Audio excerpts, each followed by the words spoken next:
That was dicey. Good morning, guys. Hey, Kat. Hey, Phelan. Hey, Greg. Hey, Sash. We are here today, and we're talking about something awesome. Let me bring on Greg. Let him introduce himself. As you know, I'm Pip. I run a little digital marketing agency, and I help people manage their search and social. And this is Bang. Greg. Did you say Greg or Bang? I said Bang. Greg. Hey everyone, my name's Greg McKinnon, and I run Original 72 Creative, and we're a full-service website graphic design and digital marketing agency in Vancouver. And okay, so I deleted the wrong graphic, so you guys are gonna have to put up with this for the day until I can fix it. It seems that Vari was here last week, and I literally deleted the wrong graphic. Oh well. We're here together. How's your Shout out to Vari. Shout out to Vari. She'll love this. So please feel free to send me a little laugh. Joe is here too. Hey Joe. We're so happy you guys are here today. We are talking about choosing the right channels for your marketing. And I thought we could all hop on here and have a really good conversation about this because we all work with different businesses. And we are all helping different businesses, and we are often looked to as the advice givers for channels and management. And so I thought we'd dive right in. So do you guys have preferred channels you recommend for certain businesses? If you do, drop them in the comments. Hi, Joni. Welcome. Glad you're here. We're so happy you guys are here today. So let us know, number one, what you're doing today, where you're listening from, and if you recommend social media marketing channels, which do you recommend first and foremost? Greg, speaking of that, what do you generally recommend? Well, I mean, this topic is all about making the right recommendation. So, I can't just spit out these are the ones I recommend because I don't know yet what the business is all about, right? So, right? What we want to do is we want to figure out, all of the things about your business and then make the proper choice of the platform and make the recommendation after we know all these things. Right. That's a really good point. So knowing what the business is and what they're trying to achieve seems to be a huge deal. Hey, Trent. Trent is here too. I used to work with Trent. He is amazeballs. But yes. So Greg, if we're going to get right down into it, we have a list, guys. We totally have a list. So first we have to know who our clients are. So let's talk about the process of it all, right? Because that's what this is about. This is about the process of delivering for our clients, right?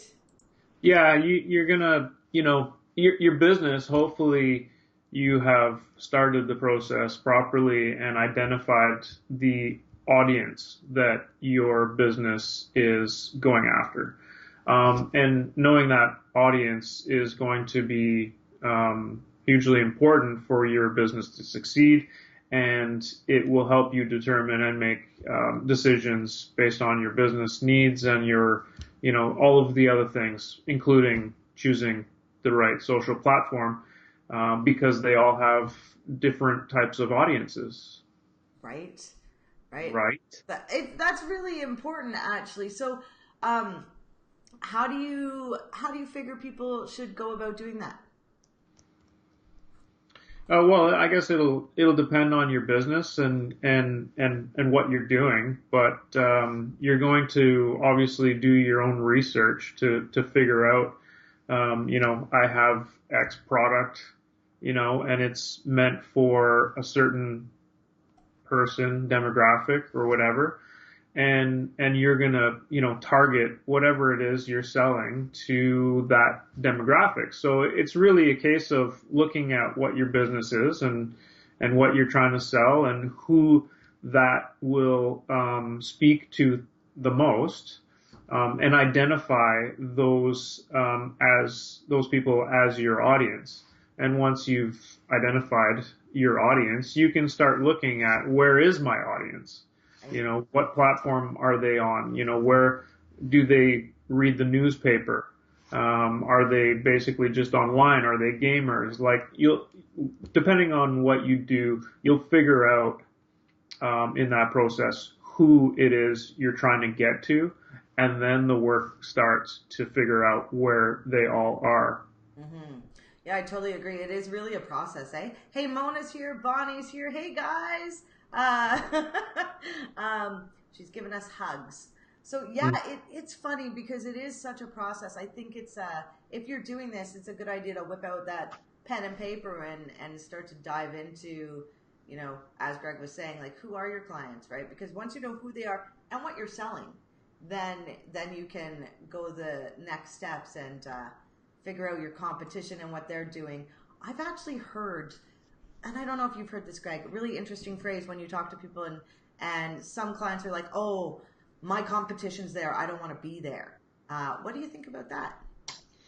Um, I want to be where my competition is.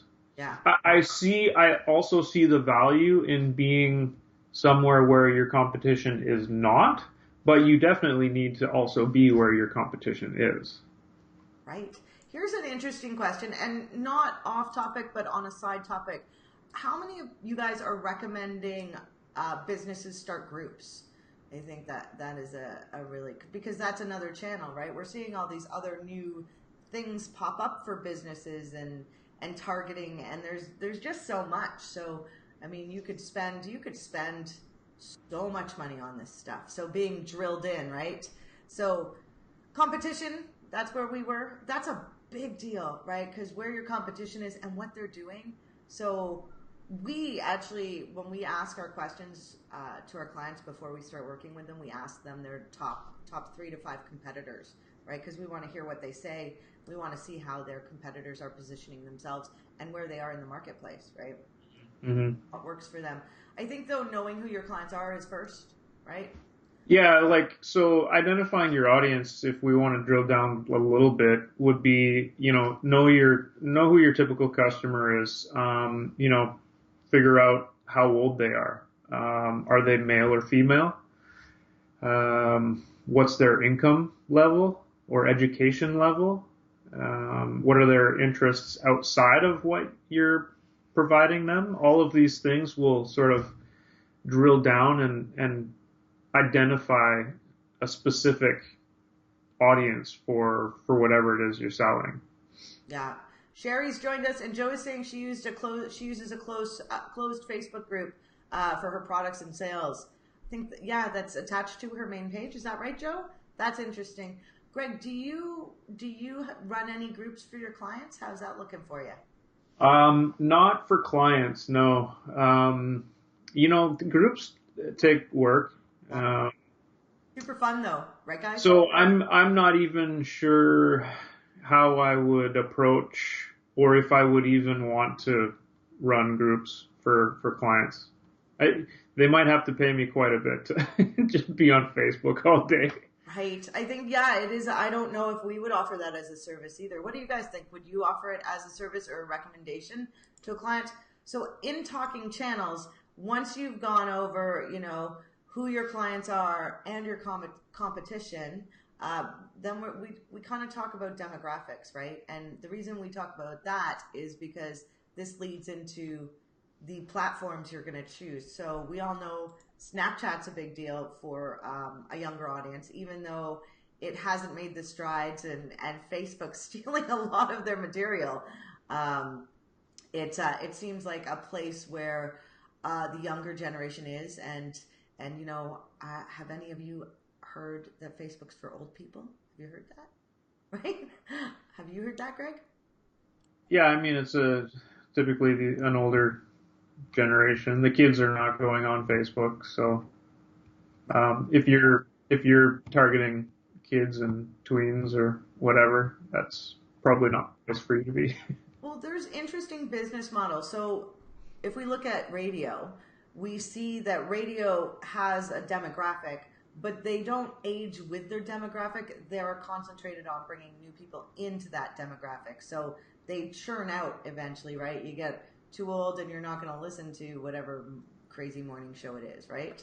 Yeah. So, and then there's the other idea of growing with your traffic, right? So as you get older, they get older.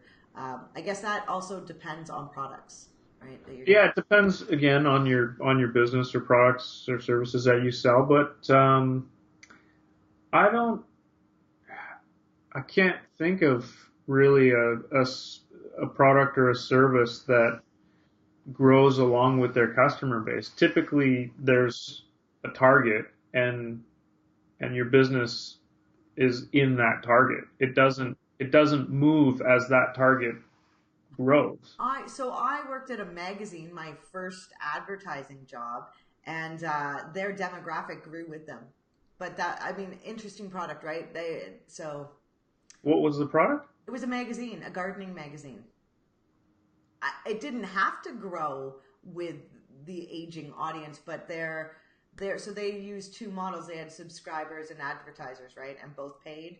And so they grew their subscribers as they aged, they grew with them. And I mean, magazine's no longer there. So that's maybe what happens when you do that model, right?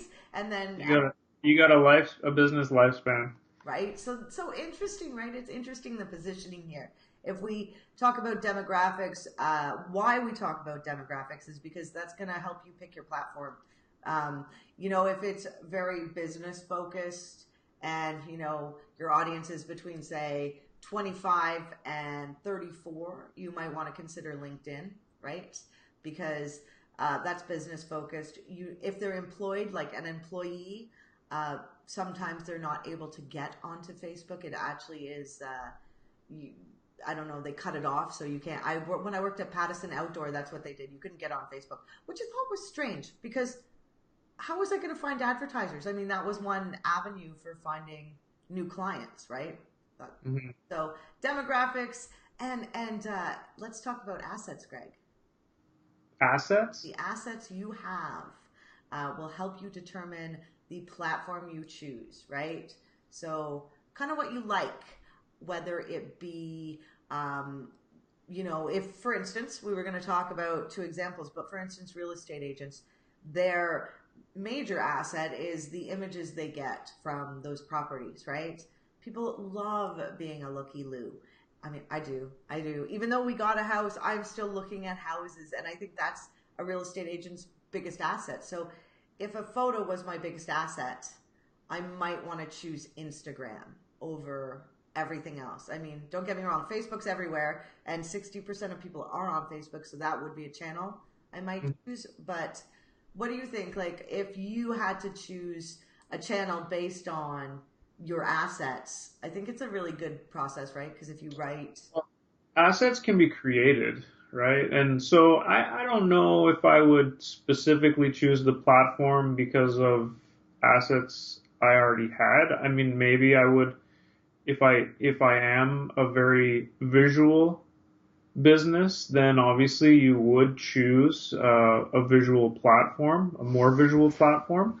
But like I said, assets can be created, so really you want to choose the platform more for who's on the platform and if that's the right place for you to be and get in front of that target market that you're going after. You can create images, you can create video, you can create content, all of that stuff. So it is. I think maybe another thing that would be more worthwhile than maybe figuring out what assets you have to share is to define your goals of what you want to achieve on the social platform. And that will give you, I think, a better representation of, how you go about choosing the right platform based on what it is you're trying to do on social media. You could be getting on social media just for a support aspect to customers. You could be getting on just for brand recognition. Mm, right. You could be getting on to try to nurture relationships with new or future customers. So you need to identify the goals of what you want to achieve on social, and then once you have that, you can then better decide which platform you want to go to. Hmm. And what you're going to measure from those goals, right? So Absolutely. Sherry is saying it's incredibly timely that we're here. Yay, because she's doing a buyer persona. This is a good one. And here's a question. So house painting, IG or Pinterest? Well, here's what I think. Pinterest has a very broad audience, so it's more scattered throughout the country. If you're Canadian, you can't do shoppable pins. If you're American, you can. I'm not sure if that's changed yet. But so if I was a painter for a local business or owned a local painting company, I'd probably pick Instagram over Pinterest. That's not to say, I mean, I do really like Pinterest. I don't spend much time there. The algorithm works a lot more in line with single keywords, kind of like Google. So it's pretty interesting. But Yeah, I think for house painting, I would lean on both Instagram or and Pinterest, depending on how much effort you want to put in, and also House. I don't know if people consider House to be a social platform, but it's definitely for those types of businesses, home renovations and that type of stuff. I would definitely be active on House if I was a painter, plumber, kitchen renovator, general contractor, all that stuff. right, I like that. Bonnie, hey Bonnie, she's saying that she consults with each client to decide the best target market. Yeah, you can't just, if somebody throws you a bunch of tasks to do and they say go here, here, and here, good idea to ask why and get through all these questions. I've missed some of your questions. They're coming in. Daniel's here. Jessica's here. Sherry's jumping in. Yay, you guys are so great. Let's try to get into the comments, Greg, a little bit. So interesting, keeping up with the channel. So one of the reasons we go through this process of, talking about our clients and talking about their assets and talking about their demographics and their competition is so we can choose the right channels, right? And you can't really do that without a good consultation, not only to figure out what they like, where they are personally. I don't know if you guys have experienced this, but oftentimes you'll have a business owner who wants to be somewhere because they're there, not because it's effective, not because it's the right place to be, but because they believe something else, right? So there's an education process that needs to happen, right? Hmm. Jerry's saying Pinterest has too many dead ends and sketchy links, right? Yeah, the thing about Pinterest that is sort of annoying is that you can pin something, and then that person goes and changes their website or something, or that link is not there anymore. So they do end up with a lot of things that could be that you could pin and then are gone, so you can't find them again. Yeah, there is that. You know what? Pinterest is probably the one I'm on the least. I don't even remember the last time I went on Pinterest. But I don't. I need to do a little bit of looking into, how many people are still on it and how people are using it before I would suggest to set up Pinterest for one of my clients. Right. Mona's actually making a comment. My clients don't know what or want to know. They just want more business. So true. That's what it's about. That's why we have to educate ourselves so well. And she's also asking hows. I find Yes. hows hard to use for certain clients because if you enter a project, you have to know project details. And so if your client isn't a good communicator, hard to get those details to put up there, right? Yeah, but not all of the details I think are required, so you can fill them in over time. And you don't have to put projects. Um, Interesting. I mean, you don't have to have a project.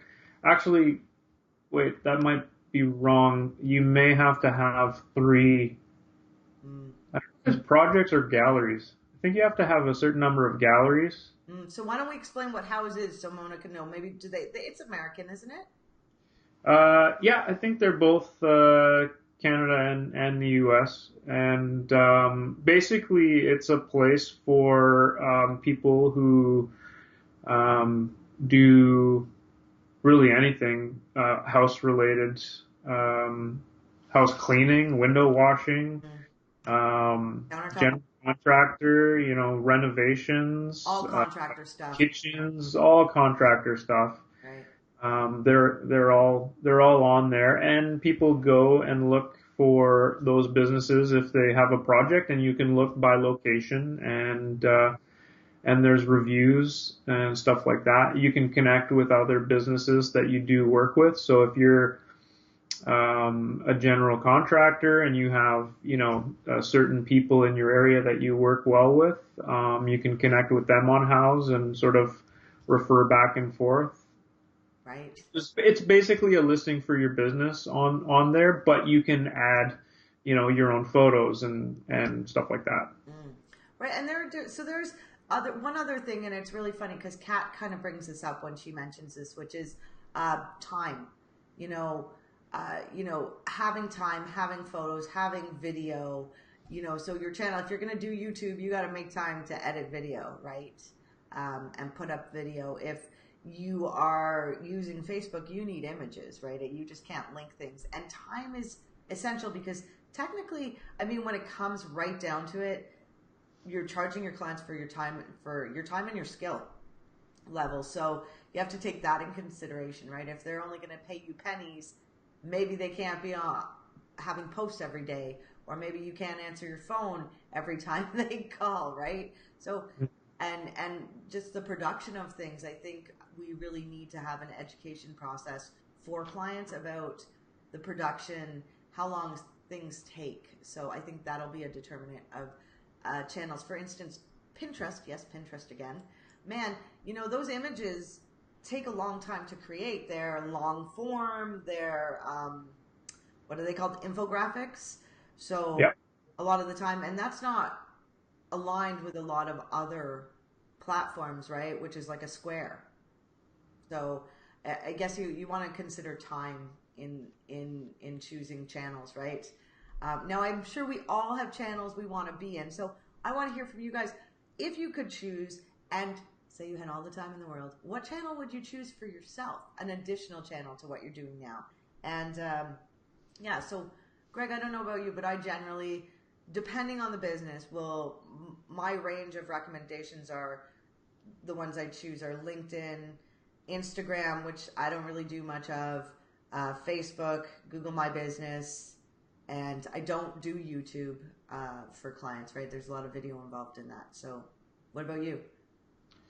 Yeah, all of the basics. I don't have a lot of people that are doing YouTube Mm, channels, but I feel like it's still an untapped resource for businesses to be able to put on simple videos and optimize them for their services so that if people are on there looking for certain things, their videos will come up. I mean, it doesn't need to be a channel where they're completely active because I mean, you can go on YouTube and you can create a channel and you can put a video out like these content creators and they're making money off of it. That's more of a business. But if you're a business just looking to be found, mm, um, it's still worthwhile to have a couple of videos put out on there. Have the channel that says something about your business and has your keywords and key phrases and things like that. So if someone happens to be searching for those related things on Facebook, you'll be able to possibly come up and people will be able to find you. yeah, that's actually a point. The other point is, you can take a lot of content and you can kind of cross post. I mean, technically not always ideal. For instance, I take this video, I put it on my blog. I also put it up on YouTube, just in case you guys were wondering. And I mean, that's gotten us some interest in the group. And so doing that, right? So you can if you build out one solid channel for a client, and then you say you have some auxiliary channels that you feed to, but that you're checking. Lisa's here, Gwen's here, and Jessica's here. You guys are great today. It's nice to see you. Yes, Peter's saying, dudes, YouTube's the second largest search engine. No way, really, Peter? Yeah, totally is. And who doesn't love YouTube? I spend probably 50% of my time on YouTube. It is one of my favorite places to go. Actually, YouTube and Facebook are probably where I spend most of my time. How about you, Peter? You spend most of your time on YouTube too? I like the dude. That was awesome. So, yeah. So he's saying you can free video storage. Totally true. There's also free video storage from Loom if you're doing any interactions between your team or to your clients directly. That keeps it a little more private and totally free. So I like that. There's a lot of avenues, right, Greg? Vimeo as well. Doesn't Vimeo cost money after a certain upload? I don't. Well, maybe unless they've changed it, I don't. Maybe Right. I'll have to look again. But it was free. Yeah, it looks a little cleaner. I know you can pay for extra space. I like YouTube over Vimeo, but that's just a personal choice. So yeah, the different verticals, right? I think we need to kind of touch on this before we go. Different verticals, different things work, right? Hmm. So, Greg sent me this wicked thing to read yesterday, and because I was saying how real estate agents can't really use Google AdWords. It hasn't been effective because you're competing with like REW here, and so you'll never have enough ad dollars to get above the fold unless you're being really strategic about your keywords.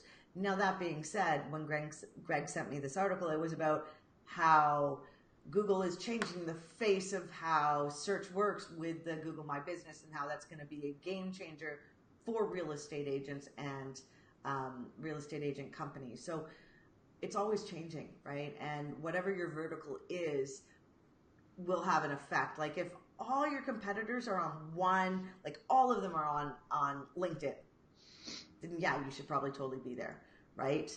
And if none of them are on Pinterest, nah, is it good market share for you? You got to look at what's going on in your business to make that decision. So that being said, Greg, there's one line we use all the time in this group, and it makes so much sense, and it's how I interact with my clients now. And it's marketing's a group effort. We can't do a really good job unless we work together, right? And I think that is huge for how to work with a business. What do you guys think? Peter's saying he spends a stupid amount of time on YouTube, Facebook, and Twitter. Twitter, Like probably a lot of us. right? We haven't even spent much time talking about Twitter. I think Twitter is going to be resurrected. We didn't completely get into once you define everything, like which platforms to choose. But I think for the most part, everybody knows the platforms and what they're more focused on. It's the exercise was more to make sure you don't just randomly go and choose a platform to be social on for your business. It's going through the process and making sure you choose the right one for where your people are and the type of goals that you've set for your social media. Right. I think it's really important. I mean, I don't know about you, but when we do our first initial meeting, it takes about an hour, and we ask a lot of questions. We ask a lot of questions about target audience, what they're planning, what they want. And we do that to get to know their business, learn the competition, and figure out, through a group effort, what's going to be the best and get the best results. And I think that's what we're all after, is getting good results for our clients, right? Right, guys? Yeah. Yeah. Hey, guess what? That's it. It went fast. Went really fast. Good topic. Rebecca just joined us. Rebecca, we're out of here in a minute. If you guys have comments, we weren't here today to tell you what channels to choose. We were here today to help you through the process of what you would go through with your clients and what kind of questions you would ask and what things to think about. Now, I do have this 25 question questionnaire. If you do want it, send me a private message. We use it for all our clients and depending on their business. And I'm more than happy to share that out, which is pretty fun. And Greg, do you know what we're talking about next week? You'd think, because I did the graphic, right? But who's going to get there first? Are you going to look? I'm going to look. I'm not even. You'll get there first. I'm going to look because as you can see, I did so well today with the graphic on the side. So Vari's not joining us today, and I deleted the wrong graphic just in case you guys were wondering how you can do lives and not have it be 100% perfect and still maybe be okay with it, right? She gets an extra plug.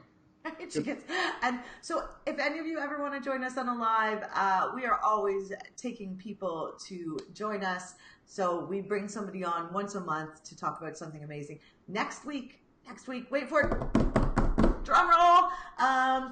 Next week, we're talking about developing content that actually drives leads and traffic. This is going to be a good one. Yes, come join us. We really want your opinions on this one. We're going to dive in, but we're going to need your help because marketing is a group effort, right? Right. Yes, it is. Right. Okay, so we'll see you guys next week. Thank you so much for joining us. Right, Greg? Say thanks, Greg. Yep. Yeah. Bye, everyone. Bye, guys.